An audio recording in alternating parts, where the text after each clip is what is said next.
Hoi Val! Hey, weisst du, was ich heute gesehen habe? Einen riesigen, mega grossen, mega hohen Kran auf einer Baustelle. Wow, echt? Kräne sind so cool. Und weisst du, warum sie so faszinierend sind? Ja, weil sie so hoch sind und weil sie schwere Sachen lüpfen können. Ein Kran hat einen langen Arm, der Ausleger heisst. Und mit dem kann er eben Sachen ganz weit durchlüpfen. Stimmt. Und der Ausleger kann sich drehen. So kann ein Kran Sachen an verschiedene Orte bringen.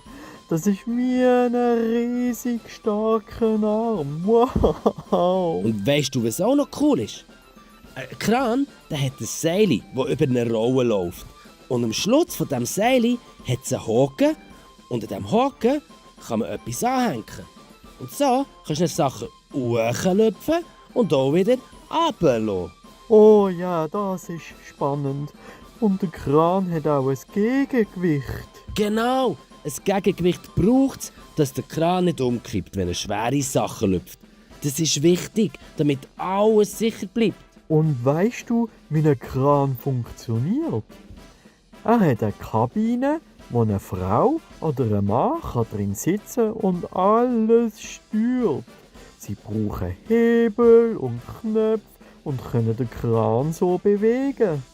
Boah, das klingt spannend.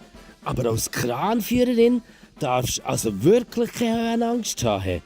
Ich meine, da hockst du ja wirklich mega weit oben.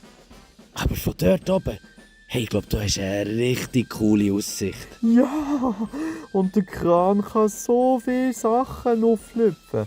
Er kann Baumaterialien wie Beton, Stahl und Holz heben und an die richtigen Ort bringen.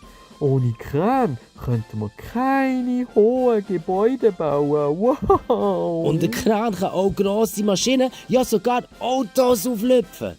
Kräne sind wirklich stark und können ganz viele verschiedene coole Sachen machen. Weißt du was, Mau? Ich möchte auch einmal Kranführerin werden. Das wär cool. Wow! Ich auch, wow! Dann können wir zusammen auf den höchsten Baustellen arbeiten und zusammen die schönsten und höchsten Gebäude bauen. Ja, Mau, das wär super. Und dann haben wir immer eine tolle Aussicht. Lass uns das machen. Wow! Abgemacht! Kranführer Mau und Wow, bereit zum Einsatz. Das wird mega! Juhu, wow!